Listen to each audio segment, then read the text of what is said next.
In the most recent Attack on Titan episode, a question was posed among the Survey Corps of who would inherit Eren's Titans. The Titans in question being, of course, the Founding, the Attack Titan, and Warhammer Titan. Or as I like to call it, the absolutely unstoppable trio. This guy can't be stopped. He even says it himself to Hanji.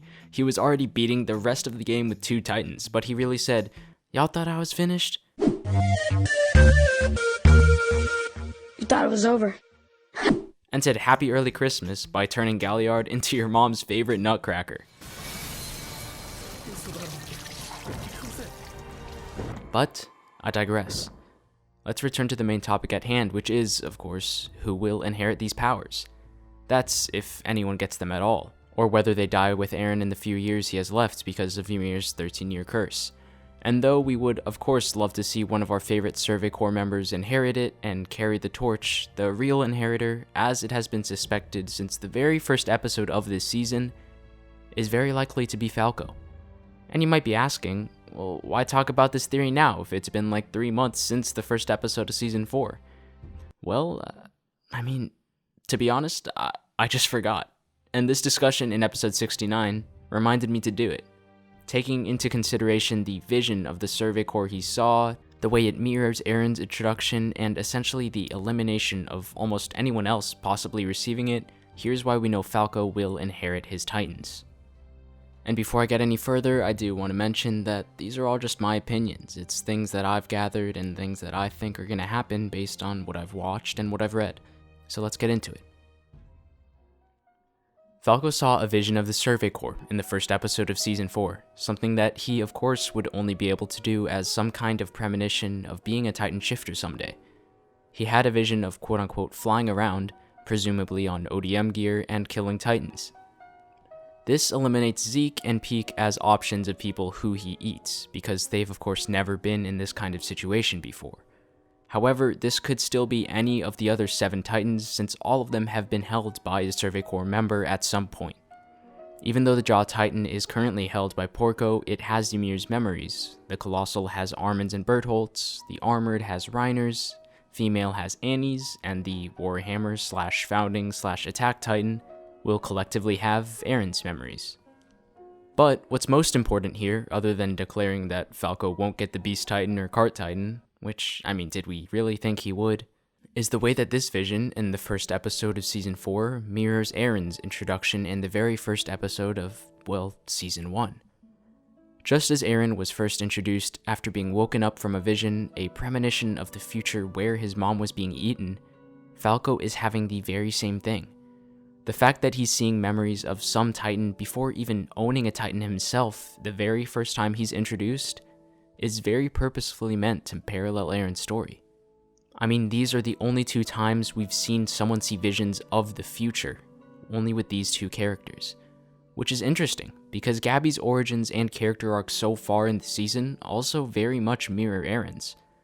I think the reason that Gabby's similarities to Eren have been made so much more obvious than Falco's so far is because, it's meant to distract us from the real character who will relive Eren's legacy. Falco has been trusted to save Gabby from her fate by Reiner, and thus, simply because of the themes of history having repeated cycles of violence, the responsibility extends to Falco also saving Eren and the world from this future as well, which might be some big steps, but let's go further into detail into this theory. Let's eliminate some other options as well. Jean was right in saying that we don't know enough about Mikasa's origins in the Azumabito clan to see whether she could inherit a Titan. In fact, she can't. The nation of Hizuru was stated to be allies of the Eldian Empire long ago, implying that they aren't Eldians themselves, and by extension, they can't be subjects of Ymir. Which means there's no shot she's getting a Titan. These abs on a Titan? Sheesh! Come on, we wouldn't survive anyway. And for overkill, in case you still think she could do it, Mikasa is also an Ackerman, a family who was long ago immune to the brainwashing powers of the Founding Titan, which would probably interfere in some way with her ability to inherit a Titan. I don't know if it really would, but with this on top of already being an Azumabito, she's really got no shot. They wouldn't choose Armin because, he's already got a shortened lifespan. The whole point of passing on the Titan is to extend its 13-year warranty in another person. And while Armin definitely would be a good candidate since he's a smart guy and everything, not only is his lifetime already on a timer, but this would consolidate 4 Titans into one person. Which you could argue isn't bad if it's with Armin, one of the most responsible and smart people in the series, arguably the best character in this series to be able to handle this burden. But what happens when he dies? Someone will have to inherit 4 of the strongest Titans. They'd be unstoppable. If the 3 without the Colossal Titan could already be stopped anyway, of course. Jean, Connie, and Sasha all have different reasons not to be chosen. Jean is too good of a soldier to be forced to die in 13 years, Connie's a bit of a numbskull, and Sasha's a numbskull and dead. And just as is the case with Jean, Hanji and Levi are also simply too important to the military infrastructure of Paradise Island to be given a Titan. Their futures in the Survey Corps are integral to the future of the island itself. And so this essentially closes the theory of someone close to Eren or on Paradise Island as a member of the Survey Corps inheriting his Titans in the event of his death. But what if no one got it? And there is a chance of this happening, of no one receiving the Titans at the end of the story. If Eren and Zeke do end up pulling off the plan with the rumbling, indiscriminately destroying the people of the main continent and leaving Eldians on Paradise as the only survivors, I guess there really wouldn't be a need for the Titans after there's no conflict in the world. After all, Titans are basically just human weapons. But Eren's Titans are simply too great a commodity for Paradise to let die off. With the potential to beat any enemy, defend the island should some stragglers survive and try to fight them, or mediate conflicts within the walls in the future, losing 3 of the strongest Titans isn't an option.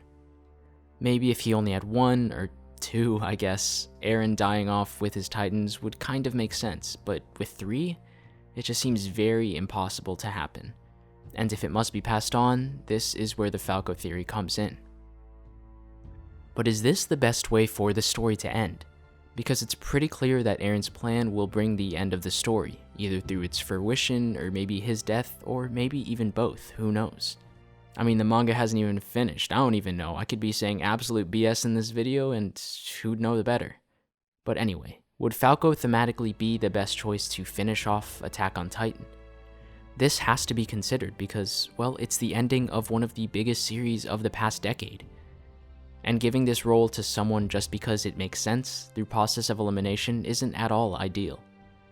But we have to realize that Falco eating Eren can possibly be that bridge between the Eldians and the rest of the world, what they just declared as impossible to reach in the recent episode. Because they, of course, the people in this wagon, at this point, would never consider an Eldian from Marley inheriting the Titan. Falco can open up the route that they didn't think, that we didn't even think was achievable. There will, of course, be other characters involved in this finale, so I don't think that Falco will receive all of the spotlight. But instead, he'll probably just be one of many integral factors to the ending of Eren's arc, and by extension, the ending of Attack on Titan. Would I have wanted someone else to get it?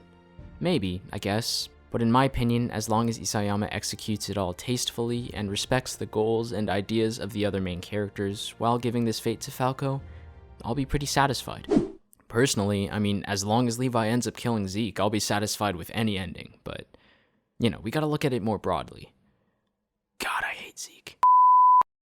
Anyway, what do you guys think of this theory? Who do you think will inherit the Titan? How do you think it'll tie into the end of the series?